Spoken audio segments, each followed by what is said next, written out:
स्वागत है आपका म्यूचुअल फंड्स नीति में। आज हम एनएफओज में इन्वेस्ट करने के चैलेंजेस को समझेंगे। एनएफओज हमें एक नए म्यूचुअल फंड स्कीम में पहले से शामिल होने का मौका देते हैं, लेकिन इनके साथ अपने खुद के फायदे और नुकसान भी होते हैं जो ध्यान से समझने चाहिए। आज के एपिसोड में हम एनएफओज के फायदे और नुकसान को इंटरेस्टिंग तरीके से एक्सप्लोर करेंगे ताकि आप अपने इन्वेस्टमेंट डिसीजंस को स्मार्टली ले सकें। तो शुरू करते हैं एनएफओज में इन्वेस्टिंग के चैलेंजेस और उसके डाउनसाइड क्या हो सकते हैं। No establish track record. सबसे बड़ा रिस्क फैक्टर एनएफओज का ये है कि उनका कोई पिछला परफॉर्मेंस रिकॉर्ड नहीं होता।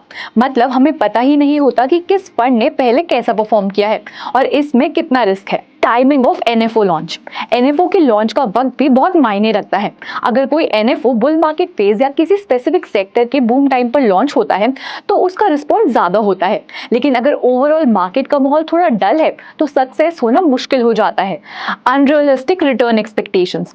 जैसे आईपीओज में होता है, एनएफओज में भी ज्यादा लोग रिटर्न्स की उम्मीद से भरे होते हैं, लेकिन इन एक्सपेक्टेशंस के पीछे छुपे रिस्क को भूल जाते हैं, स्पेशली जब मार्केट में बहुत वोलेटिलिटी हो। Cost and fees. कुछ एनएफओज के अपफ्रंट फीस और रेगुलर एक्सपेंसेस एस्टैब्लिश्ड फंड से ज्यादा हो सकते हैं, जो फ्यूचर में हमारे गेन्स को काफी कम कर देते हैं। आइए एनएफओज की कुछ प्रोज एंड अपॉर्चुनिटीज को समझते हैं। चांस टू इन्वेस्ट इन नीश और इमर्जिंग थीम्स अर्ली। एनएफओज में हमें ऐसे सेक्टर्स या थीम्स में इन्वेस्ट करने का मौका मिलता है जो मेन स्ट्रीम फंड्स में नहीं होते। Chance to participate at lower entry barriers. NFOs में इन्वेस्टमेंट करने के लिए मिनिमम इन्वेस्टमेंट एस्टैब्लिश्ड फंड से कम होती है। इसका मतलब लिमिटेड बजट वाले भी किसी नए ट्रेंड में पार्टिसिपेट कर सकते हैं। Investor friendly features. एनएफओज हमें low cost ratios, flexible investment tenures और बोनस यूनिट्स या कैश रिबेट्स जैसे फीचर्स ऑफर करते हैं। एनएफओज में इन्वेस्ट करने से पहले कुछ बातों को कंसिडर कर लेना चाहिए। Portfolio managers track record.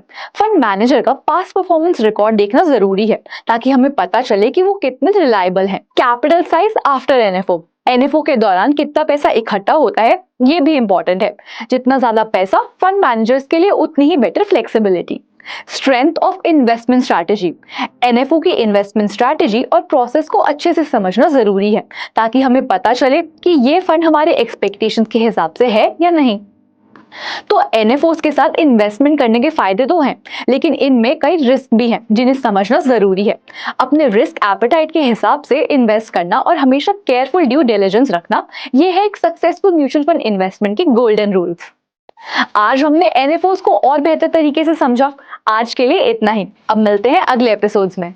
Smart money एक ऐसा प्लेटफॉर्म है जो आपको फाइनेंशियली अवेयर बनाता है। चाहे ट्रेडिंग की बात हो या इन्वेस्टिंग के डिसीजंस हो या फिर हो म्यूचुअल फंड्स, या फाइनेंस के ए टू जी को बेसिक से लेकर एडवांस लेवल तक समझाया जाता है। तो बिगिनर हो या फिर एक्सपीरियंस, हमारे पास है आपके लिए हर तरह के मॉड्यूल्स। तो जुड़े रहिए हमारे स्मार्ट मनी से। Mutual fund investments are subject to market risks. Read all the scheme related documents carefully.